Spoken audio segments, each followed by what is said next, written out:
देखिए, राजनीति जज्बात का खेल नहीं है और इक्तदार बिल्कुल भी जज्बात का खेल नहीं है। एक जरा से भी जज्बाती होने की जरूरत नहीं है। कोई रिश्तेदारी, कोई दोस्ती, कोई मसलक, कोई बरादरी, कोई कुछ मैटर नहीं रखती। इक्तदार का मतलब ये होता है कि एक जरा सी गलती, एक जरा सी जज्बातियत इक्तदार में तख्ते शाही से उठा के तख्ते दार पे पहुंचा देती है। अमित शाह नुक्कड़ नुक्कड़ थूक लगा के पर्चे बांटते हुए दिखाई दे रहे हैं, दिखाई दे रहे हैं ना, कोरोना फैला रहे हैं, थूक लगा के पर्चा बांट रहे हैं। चाहे जितनी लंबी चौड़ी तकरीरें कर ले, चाहे जितनी बड़ी रैलियां कर ले, खाली तकरीर करने से नहीं होगा जब तक आपने टेबल पे बैठ के अपना होमवर्क पूरा नहीं किया और ग्राउंड पे खड़े होकर अपना होमवर्क पूरा नहीं किया। ये चैलेंज हमको कबूल करना पड़ेगा और ये बताना पड़ेगा कि अब हम मैदान में हैं तो तुम्हें इक़्तिदार के लिए गली गली कूचे कूचे भटकना पड़ेगा और इसके बावजूद हमने अगर कोशिश की तो हम तुम्हें इक़्तिदार में नहीं आने देंगे। ये मैसेज जो उन्होंने सेकुलर पार्टियों को 2017 में पढ़ाया था, ये मैसेज अब हम सेकुलर पार्टी को देना चाहते हैं कि किंग मेकर थे, किंग मेकर हैं और हम ही किंग मेकर रहेंगे। और हम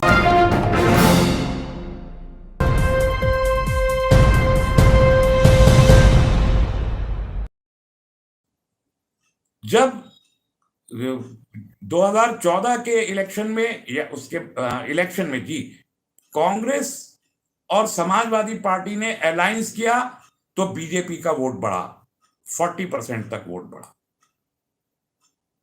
जब समाजवादी पार्टी और बीएसपी ने अलायंस किया 2019 में तो 50% बीजेपी का वोट। उत्तर प्रदेश को मैंने कहा कि कास्ट की बुनियाद पर वोटिंग करने वाला सबसे प्रोमिनेंट स्टेट है, मल्टी पार्टी डेमोक्रेसी है। कांग्रेस भी मजबूती के साथ, कैडर तो है ही उसका, बहरहाल अब सीटें नहीं मिल रही, 5% वोट रह गया, खत्म हो गई, लेकिन एक स्ट्रक्चर है। बीएसपी का 19% से कम वोट कभी नहीं हुआ है उत्तर प्रदेश में। 2007 यानी 2002 के बाद तो 19% से कम बीएसपी का वोट कभी हुआ ही नहीं है। समाजवादी पार्टी का वोट 18% से कम कभी भी नहीं हुआ और बीजेपी का वोट 16 या 17% से ज्यादा बढ़ा ही नहीं था। ये 2017 से पहले कभी नहीं बढ़ा, 16-17% रहा। तीसरे चौथे नंबर की पार्टी बीजेपी रही। लेकिन जब पोलराइज हुआ तो बीजेपी का वोट बढ़ा। उसकी क्या हिकमत होती है कि जो वोटर, जब high pitch polarised, communally polarised campaign होगा तो जो वोटर समाजवादी पार्टी का वोटर है, वहां अगर समाजवादी पार्टी का कैंडिडेट ना होके उसके एलआई का कैंडिडेट है तो ये वोटर बीजेपी की तरफ शिफ्ट हो जाता है।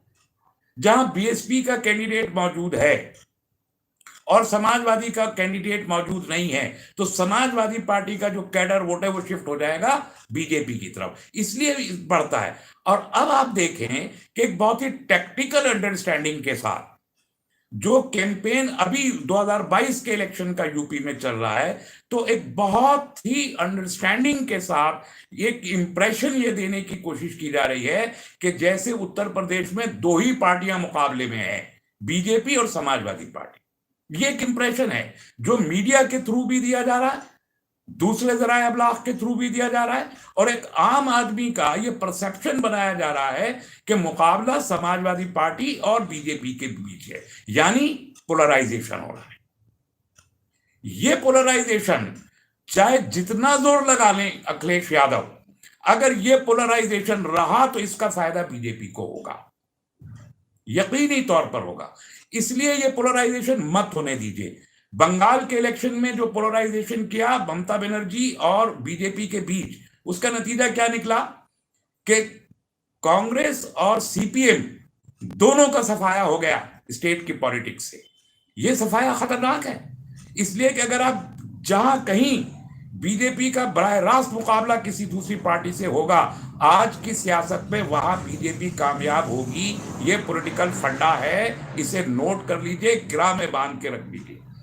जहां कहीं बीजेपी का डायरेक्ट कंटेस्ट होगा किसी भी पॉलिटिकल पार्टी से, चाहे कांग्रेस से ही हो, देख लीजिए आप 220 सीटों पे कांग्रेस और बीजेपी का डायरेक्ट कंटेस्ट होता है, कांग्रेस को 55 से ज्यादा सीटें नहीं मिलती, सब बीजेपी जीत जाती है। इसी तरीके से बंगाल में ममता बनर्जी के साथ डायरेक्ट कंटेस्ट हुआ, वहां पर उनका कोई रोल ही नहीं था, सिर्फ 3 सीटें थी, लेकिन डायरेक्ट कंटेस्ट किया तो 77 सीटें जीत ली। इसी तरीके से आप हैदराबाद की म्यूनिसिपल कॉर्पोरेशन को देख लीजिए, डायरेक्ट कंटेस्ट में आए वो, तो उन्होंने वहां पर कोई सीट नहीं थी, वहां 2 से लेके वो उन्होंने वहां भी 70 सीटें जीत ली। तो ये जो है ये पर्टिकुलर स्ट्रेटेजी है, ये एक फिनोमिना है ये, और मैं इस फिनोमिना की डिटेल में भी नहीं जा रहा हूं। ये बहुत ही ज्यादा डिटेल्ड एक फिनोमिना है कि पॉलिटिकल एक्सपेरिमेंटेशन कर करके बीजेपी यहां तक पहुंची है। ये मौजू में जब इलेक्शन खत्म हो जाएगा 10 मार्च के बाद, मैं इस मौजू पे बहुत डिटेल्ड कन्वर्सेशन करूंगा मुख्तलिफ लोगों के साथ कि इमरजेंसी के बाद, यानी 78 के इलेक्शन में जनता पार्टी में जनसंघ ने खुद को पहले जम किया, लोकनायक जयप्रकाश नारायण के थ्रू, जेपी मूवमेंट के जरिए आरएसएस मेन स्ट्रीम पॉलिटिक्स में आया, जनसंघ जनता पार्टी में जम हुई, और उसके बाद जब एक सुटेबल टाइम आया तो उन्होंने 79 के आखिर में उस सरकार को इसी जनसंघ ने गिराया अलग होके, और 1980 में बीजेपी बनाई। फिर फेज मैनर में आज अमित शाह बोल रहे हैं ना, आप देखिए गौर से सुनिए, पहले हम कहा करते थे कि हर इलेक्शन एक तारीखी इलेक्शन है, मुल्क की तारीख तय करेगा, आगे का फ्यूचर तय करेगा, बहुत ही इंपॉर्टेंट इलेक्शन, ये कहा हम कहा करते थे। लेकिन आज हम नहीं कह रहे, आज ये बात अमित शाह कह रहे हैं कि ये इलेक्शन फ्यूचर तय करेगा, मुल्क का मुस्तकबिल तय करेगा। तो अगर अमित शाह ये बात कह रहे हैं तो ये बड़ी मानीखेज बात है, ये आसान और छोटा सा जुमला नहीं है, ये हकीकत है कि मुल्क का मुस्तकबिल तय करेगा।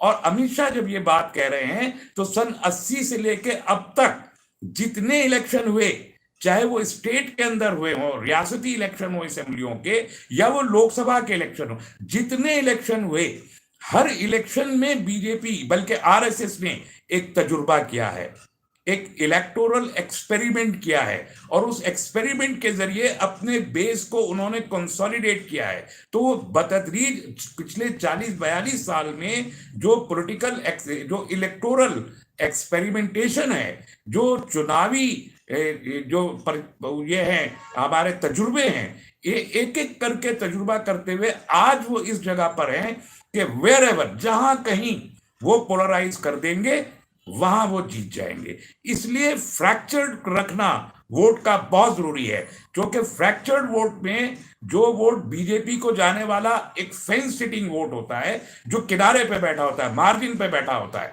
कि उसे कोई ऑप्शन ना मिले तो बीजेपी की तरफ जाए, वो वोट अट्रैक्ट करती है बीजेपी अपना वोट परसेंटेज और सीटें बढ़ाने के लिए। ये फंडा है, ये फिनोमिना है। देखिए, राजनीति जज्बात का खेल नहीं है, और इक्तदार बिल्कुल भी जज्बात का खेल नहीं है। एक जरा से भी जज्बाती होने की जरूरत नहीं है।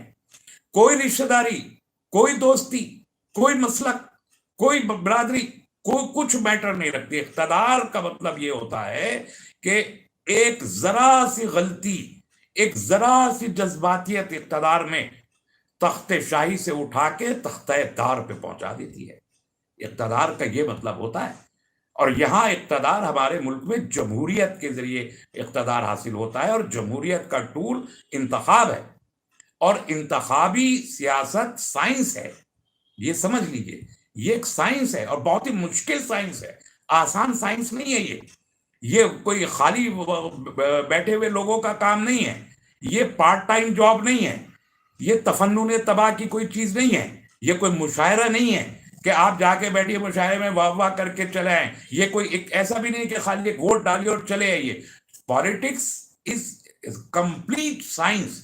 आप जानते हैं ना, मैथमेटिक्स कितना मुश्किल सब्जेक्ट समझा जाता है। आमतौर पे जिन लोगों को नहीं होता उनको हिसाब से बहुत डर लगता है, हिसाब से सब बच्चे डरते हैं कि ये मैथ्स का पेपर आने वाला है। ये जो पॉलिटिक्स है, और पर्टिकुलरली जो ये इलेक्टोरल पॉलिटिक्स है, ये मैथमेटिक्स के सब्जेक्ट से ज्यादा डिफिकल्ट सब्जेक्ट है। इसको पढ़ना, इसको समझना और इसको करना, ये दिमाग का खेल है, आंकड़ों का खेल है। ये खेल आसानी से नहीं होता। या आपकी दोस्ती की बुनियाद पे नहीं होता, या आपकी रिश्तेदारी की बुनियाद पे नहीं होता, या आपके जज्बात की बुनियाद पे नहीं होता, या आपकी ख्वाहिश की बुनियाद पे नहीं होता। और ख्वाहिश अगर है भी तो उस ख्वाहिश को मुकम्मल करने के लिए बहुत पापड़ बेलने पड़ते हैं। वो पापड़ बेले बगैर तकरीर करने से नहीं होता है। चाहे जितनी लंबी चौड़ी तकरीरें कर ले, चाहे जितनी बड़ी रैलियां कर ले, खाली तकरीर करने से नहीं होगा जब तक आपने टेबल पे बैठ के अपना का होमवर्क पूरा नहीं किया और ग्राउंड पे खड़े होकर अपना होमवर्क पूरा नहीं किया। बीजेपी जो पन्ना पर भारी बनाती है, बेवकूफ नहीं है कि पन्ना पर भारी बनाते हैं। कितने पन्ना पर भारी दूसरी पार्टियों ने बना रखे हैं आपको पता है, लेकिन बीजेपी इसके बावजूद कि वो एब्सोल्यूट पावर में है, उसके पन्ना पर भारी काम करते हैं। आज अमित शाह नुक्कड़ नुक्कड़ थूक लगा के पर्चे बांटते हुए दिखाई दे रहे हैं ना, कोरोना फैला रहे हैं, थूक लगा के पर्चा बांट रहे हैं।